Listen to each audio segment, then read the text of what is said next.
Днес е 1 юни, близо 24 500 деца от цялата страна рецитираха едновременно "Аз съм българче" по повод празника на детето. Тази инициатива на образователния портал Академика БГ е без аналог в историята на България.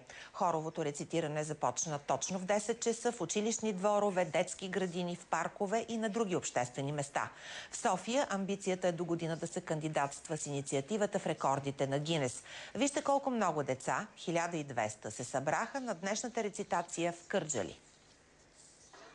Аз съм българче. Аз съм българче и силна майка мене е родила. Това е едно от най-големите училища в Южна България. За да поставят рекорда, учениците извикаха на помощ децата от съседните две детски градини.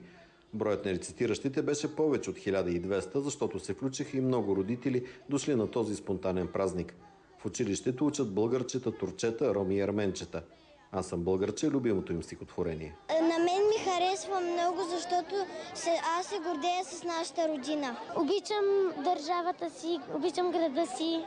Една красива родина на всеки човек, с която се гордее.